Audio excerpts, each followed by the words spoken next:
Assalamualaikum warahmatullahi wabarakatuh.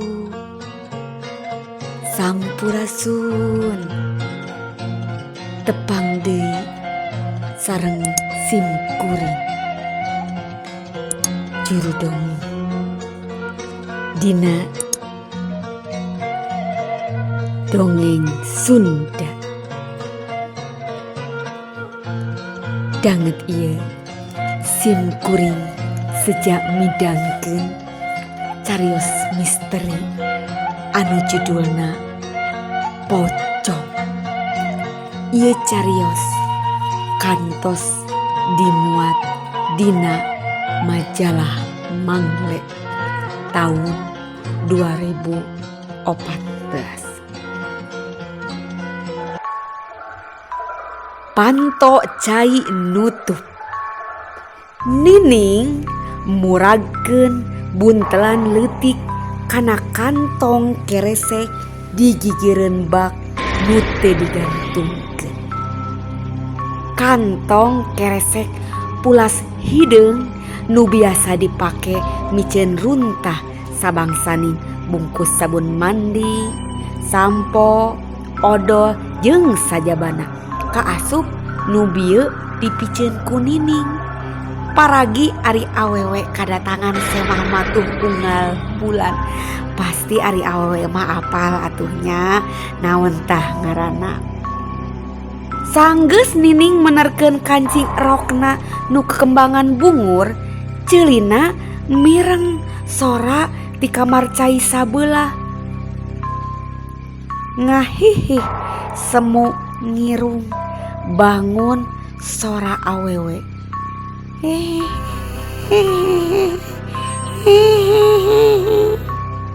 Puingkak Nining muringkak pundukna. Mireng sora nu ngahihih. Di barung rasa penasaran, Nining kaluar ti jero cai. Tuluy ngilikan cai sabelahna. Kayohna teu dikunci. Pirajeuneun sirahna ngalal ka jero. Teu tela di jero teh taya sasahan geuning. Rei bulu pundukna muringkak deui. Nah saha tuh nu sering tadi teh pikirna. Salah sahiji batur sakontrakan gitu pikirna deui. Tapi asa pamohalan lantaran burit ieu karek Nining sorangan nu geus mulang ti tempat pagaweanana.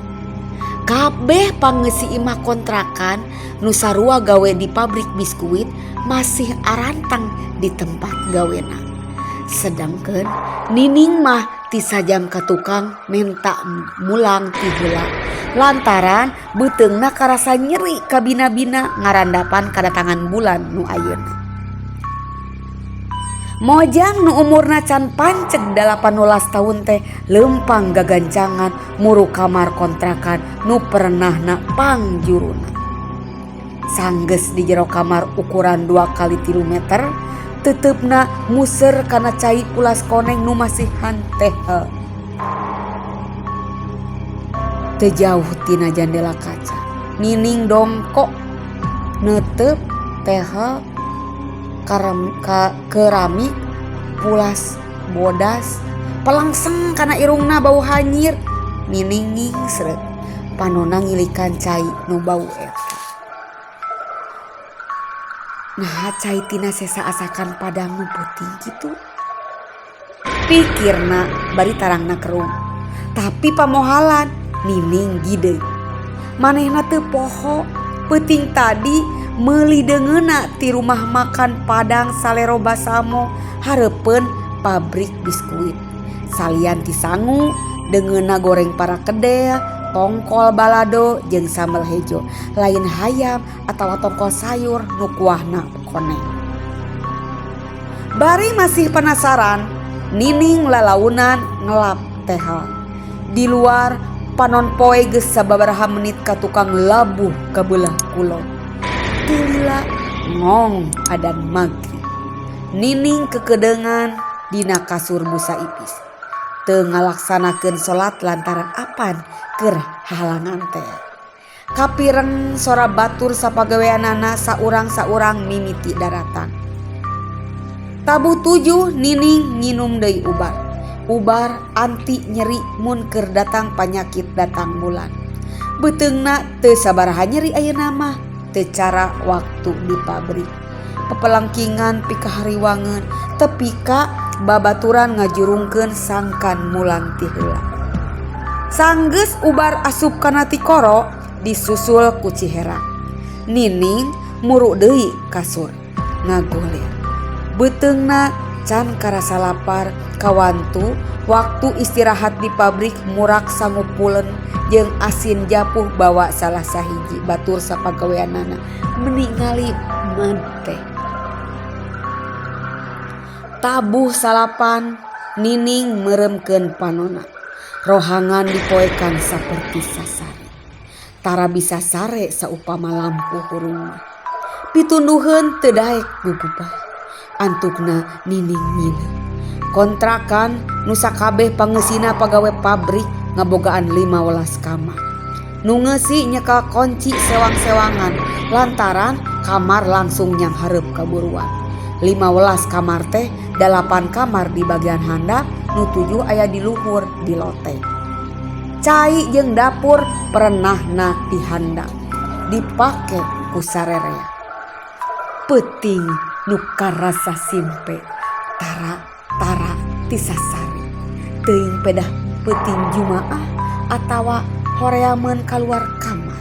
Sasarina pangisi kontrakan ari liwat magrib teh sok araya oge nu di luar kamar ditepas ngararasakeun hiliwirna angin bari silih gonjakan. Kalan-kalan tabuh 10 kakara ngarampih ka kamar sewang-sewangan. Pikiran Nining jadi rusras kamana karep teu puguh deui rarasaan samentara pitunduheun mingkin ngajarawuhan. Beteung Nining geus teu karasa nyeri deui. Nining beunta di kamar nu merdong. Panonna ngareret meueusan kana lebah panto kamar. Manehna ngarenjeg dumeh nempo lawan bodas nu panjang bangun ngagantung dina kapstok nu ngahaja dipasangkeun dina panto.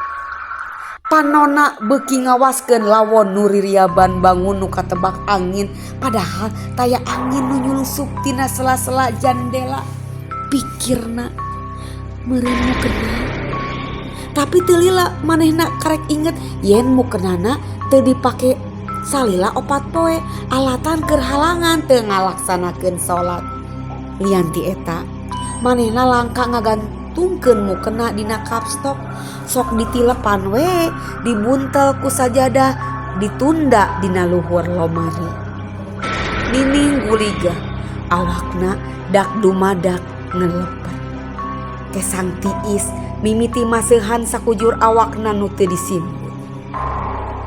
Sukuna satekah polah kekejet maluruh naon wae dina tunjangeunana, simbut, samping, atawa naon wae nu bisa kacapit ku indung suku jeung curugna sangkan bisa dipake nuruban awakna.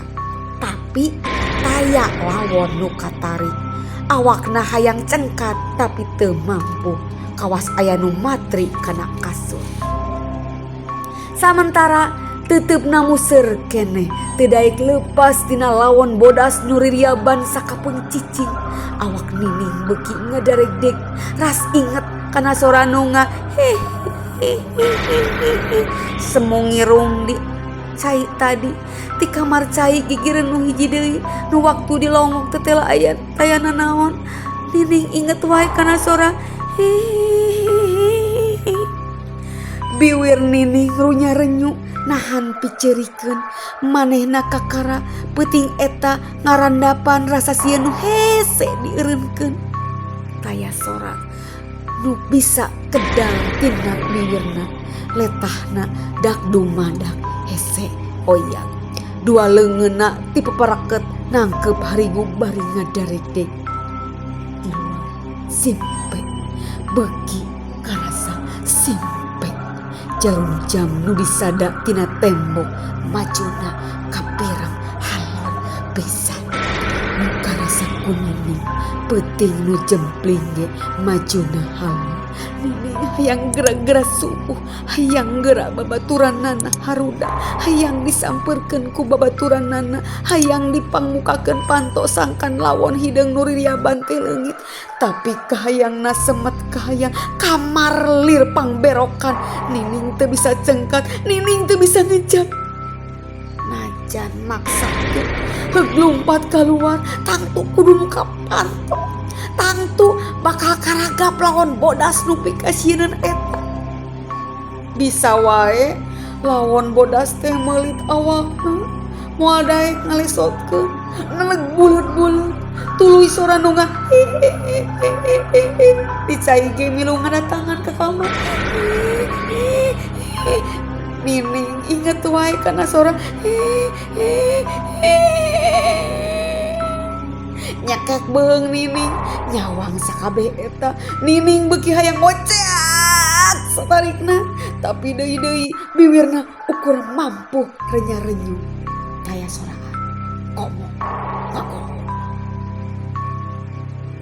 Teuing kakuatan ti mana awak Nining eureun ngeleperna, sukuna teu kekecetan deui, tapi sorak mah masih nyelak, masih hese engan.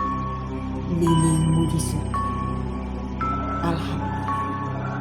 Jarum jam nu teu bisa katenjok ku Nining nuduhkeun tabuh 12 leuwih 20 menit. Mun jurig mah keur memejana ngindar, tapi Nining nguat-nguatkeun mah. Nining masih ngajepat tina luhur kasur, panona ngareret kana panto, lawan bodas masih ngagapuy ngan ayeuna mah teu ririapan. Rasa sieun nyinglar meusan. Nining satekah pola nguat-nguatkeun maneh tuluy nginget-nginget caritaan kolotna di lembur mun kaparengan manehna mulang ari tas gajihan akhir bulan kieu cenah. Ulah sok borangan ini cek makna waktu Nining nyaritakeun batur sakontrakanana nu kungsi didatangan ku jurig marakayangan di salah sahiji kamar kontrakan. Cek mana deui moal aya nu paeh dileg-leg ku jurig Nining.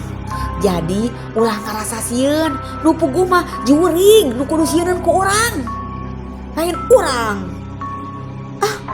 Si emak mah raneh wae. Nining rada ngahehe. Mak, jadi kudu kumaha tuh amun Nining tepung jeung jurig? Yeuh nih, hidup teh pan boga kayakinan. Jurig sieun ku kalimah Allah, maca ayat kursi sing remen insyaallah. Moal aya nanaon, moal daek ngadeukeutan jurig teh pasti nyingkah. Sok regepkeun caritaan emak. Tapi caritaan emana teu diregepkeun harita mah. Sakapeung Nining teu ngalaksanakeun parentah Allah. Sok pirajeuneuh ninggalkeun salat nu 5 waktu. Alasan capek teh, poho, teu kaburu, kasarean jeung alasan sejenna. Malah mah Nining kacida poho kana peupeujeuh emana ngeunaan panyakit matu bulanan nu karandapan ukur ku awewe. Kade nih saupama hidup keur kotoran ulah micen getih di mana wae nya atawa nunda lawon nu kagetihan di mana wae. Gebeg Nining ngagebeg ruas lain di kieuna inget caritaan indungna.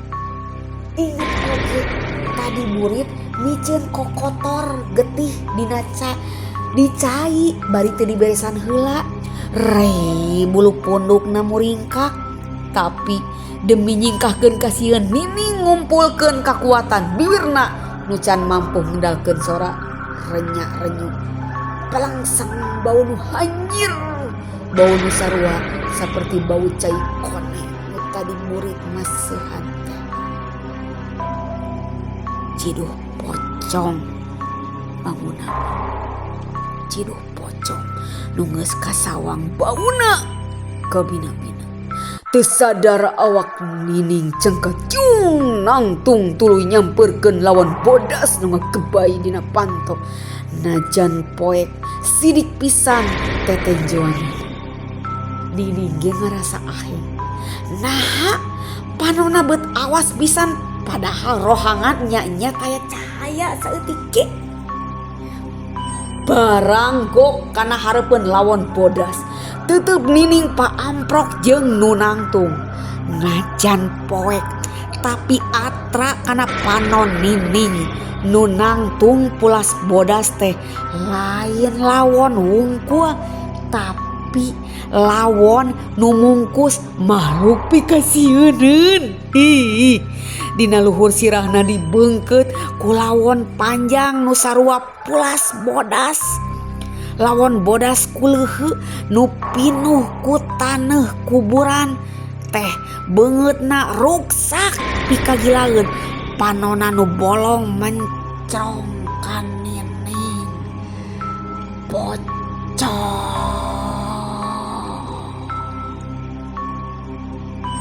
Hatur nuhun pamirsa, mugia tiasa janten pang beberangan.